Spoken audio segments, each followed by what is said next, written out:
blue beam on the ISS space station. UFO observed the test of the US military satellite in low Earth orbit, according to these claims. On June 17, 2020, according to open data, the United States launched the Red-Eye 2 small spacecraft for experiments in the interest of managing promising research projects of the country's defense ministry, DARPA.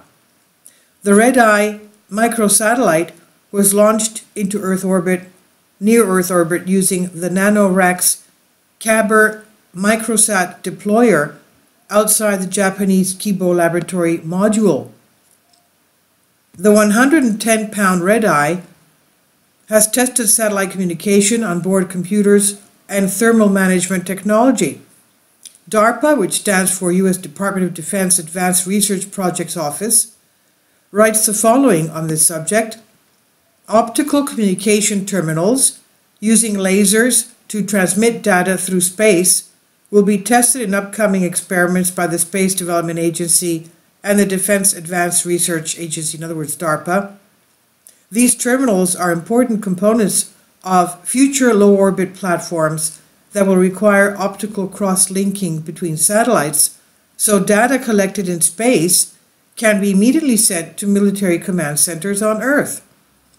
Laser communication systems have much higher data rates than radio-based systems, but the DoD has problems such as the effect of cosmic radiation on optical terminals and the ability of electronics to withstand the load of a space launch.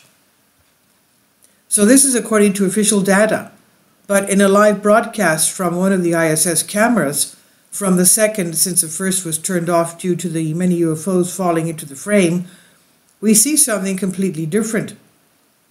The US military satellite launched into orbit from the ISS is approaching the second satellite, and judged by the size of it, far from being microsatellites, quote unquote, and begins the exchange of laser beams. And you can see in the videos here. Now this somehow is not very similar to the declared tests by one launched satellite, quote, testing of satellite communications on board computers and thermal control technology, end quote.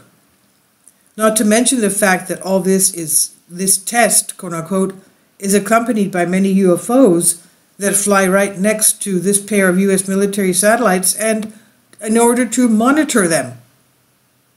And now the ISS crew consists of Russian cosmonauts Anatoly Ivanishin and Ivan Wagner, as well as American astronauts Christopher Cassidy, Douglas Hurley, and Robert Behnken.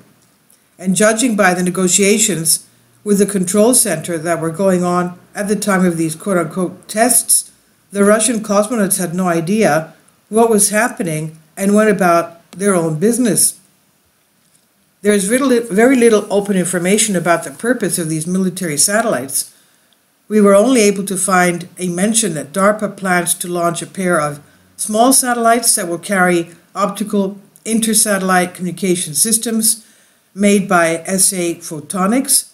At the end of the Blackjack program in 1922, DARPA's goal was to demonstrate that the optical laser network can provide global secure communications for the US military. First of all, what is surprising is what the United States uses the International Space Station to launch military satellites.